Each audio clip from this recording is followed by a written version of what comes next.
August ঘিরে সক্রিয় হচ্ছে আওয়ামী লীগ।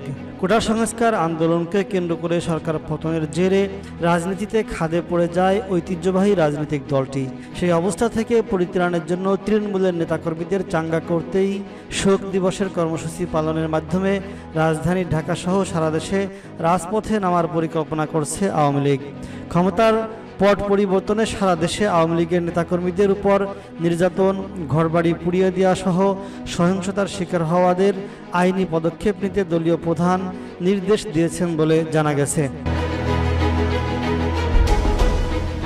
খোঁজ নিয়ে জানা যায়, পরিবর্তিত পরিস্থিতিতে শোক দিবসের পূর্ব পরিকল্পিত কর্মসূচি অনুযায়ী কার্যক্রম পালন করা অসম্ভব হওয়ায় শেখ মুজিবুর রহমানের প্রতিকৃতিতে শ্রদ্ধার মাধ্যমে নেতাকর্মীদের ঢল নামাতে চেষ্টা করবে দলটি।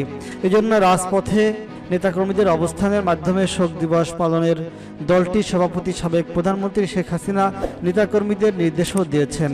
শুক্রবার আওয়ামী লীগের সভাপতি শেখ হাসিনা দলের নেতাকর্মীদের মোবাইল ফোনে এই নির্দেশনা দেন। কালবেলার কাছে আসা এমন এক অডিও রেকর্ড থেকে জানা যায়, সাবেক প্রধানমন্ত্রী বলেছেন, সবাই ঢাকায় চলে আসবে, মৌন মিছিল করে বঙ্গবন্ধু ভবনে ফুল দিতে হবে। বাংলাদেশের সব এলাকা থেকে ঢাকা এসে ফুল দিয়ে যাবে। এছাড়া যাদের বাড়িঘর পুড়িয়ে দিয়েছে তাদের থানায় জিডি করতে হবে। আওয়ামী লীগের এক সাংগঠনিক সম্পাদক কালবেলাকে বলেছেন, দলীয় সভাপতির সঙ্গে যোগাযোগ হয়েছে, তিনি শোক দিবসকে ঘিরে কর্মসূচি পালনের জন্য নির্দেশ দিয়েছেন। দেশের বিভিন্ন প্রান্ত থেকে রাজধানীতে শোক দিবসের কর্মসূচিতে অংশ নিতেও একই সঙ্গে গত কয়েকদিনে যারা সারা দেশে নির্যাতনের শিকার আওয়ামী লীগ নেতাদের আইনের আশ্রয় নিতে পরামর্শ দিয়েছেন।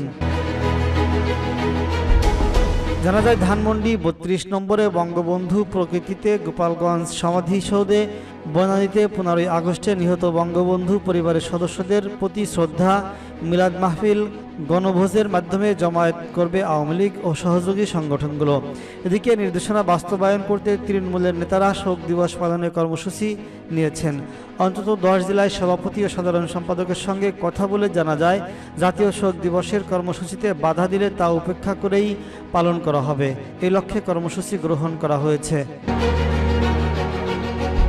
এ প্রসঙ্গে মাদারীপুর জেলা আওয়ামী লীগের সাধারণ সম্পাদক কাজল কৃষ্ণ দে কালবেলাকে বলেছেন, আওয়ামী লীগ তো কোনো নিষিদ্ধ সংগঠন না।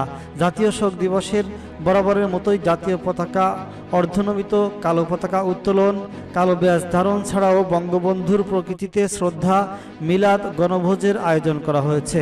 বরগুনা জেলা আওয়ামী লীগের সাধারণ সম্পাদক জাহাঙ্গীর কবির কালবেলাকে বলেছেন, অন্যবারের মতো বৃহত্তম পরিসরে পালন করা হবে।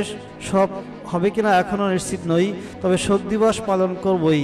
স্বল্প পরিসরে হলেও কর্মসূচি গ্রহণ করা হবে। গত সোমবার আওয়ামী লীগ সভাপতি শেখ হাসিনা প্রধানমন্ত্রীর পদ থেকে পদত্যাগ করেন।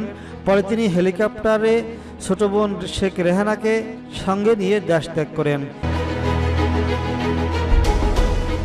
এরপরই আওয়ামী লীগের সর্বস্তরের নেতাদের উপর হামলা শুরু হয়।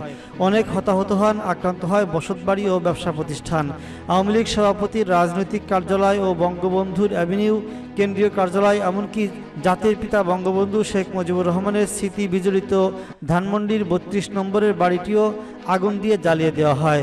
শুধু রাজধানীতেই নয়, দেশের প্রায় প্রতিটি জেলায় আওয়ামী লীগের শাখা সহযোগী সংগঠনগুলোর কার্যালয় ভাঙচুর ও অগ্নিসংযোগের ঘটনা ঘটে। ক্ষমতার পালাবদলের জেরে সারা দেশে আওয়ামী লীগ নেতাকর্মীদের উপর যে নির্যাতন ও নিপীড়ন শুরু হয়েছে তার বিরুদ্ধে আইনি পদক্ষেপ নিতে দলীয়ভাবে নির্দেশনা দেওয়া হয়েছে। এ প্রসঙ্গে গণমাধ্যমকে আওয়ামী লীগ সভাপতির ছেলে সজীব ওয়াজেদ জয় বলেছেন, আমাদের প্রায় সব মন্ত্রীর বাড়ি পুড়িয়ে দেওয়া হয়েছে, আমাদের পূর্বপুরুষের বাড়িও পুড়িয়ে দেওয়া হয়েছে। এই পরিস্থিতিতে যেটি দরকার আমি সেটি করব। আওয়ামী লীগের এখনও লাখ লাখ অনুসারী রয়েছে, রাতারাতি এটি গায়েব হয়ে যেতে পারে না।